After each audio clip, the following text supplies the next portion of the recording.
You ever take a moment to read some of the warning labels you have around your house? Take this one, for example. There's some nice pictures here, and apparently you're not supposed to shoot this directly into your mouth. It has a little picture of fire and a red slash going through it saying that you're not supposed to throw this on top of a fire, which seems like a good idea. And there's a few other warning labels as well. Apparently this becomes a projectile when it's hot. Or take this, for example. This can kill you a lot of insects, but it can also kill you. If you have this absorbed through your skin, apparently it's harmful.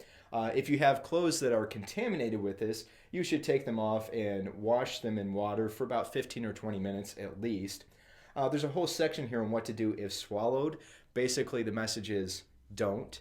And then there's also a little note to a physician about why you might be in the condition you are in if you appear before a doctor after swallowing some of this stuff. So there's all kinds of warnings around us every day, and I'm willing to bet that maybe you haven't been reading your warning labels, but somehow these warning labels still save you. You know that they're there.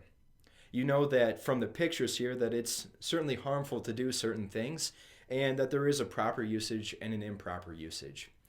But in our lives, there are all kinds of warning labels, some of which we forget about, but they're sitting there in the back of our minds. And there are other ways in which we're protected. There's a word from a friend that says, hey, you probably shouldn't try this.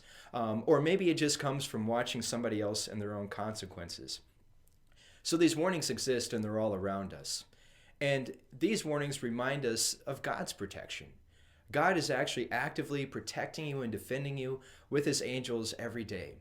We often forget about his presence. We forget about his laws. We forget about the ways that he tells us to stay safe in our daily lives. And yet he sends people to remind us of those things. We have his word to look at. And of course, again, we have that promise of his eternal, abiding presence, which stands on our side and defends us from every harm and danger. And so as we go through the book of Esther, as we look at chapter 20 of the story, we're going to see that God's name isn't mentioned, but he's definitely there in the background. He's protecting Esther. He's protecting Mordecai. And in that, he's protecting all of his people from death. And so while God's name isn't mentioned, we know that he is definitely there working on behalf of his people. And so we're in the time of Lent now. And as we think about this story and as we think about Esther, we're also reminded that God has given us warnings and commands. And if you've been ignoring them, maybe now's the time to go back and give them a second look.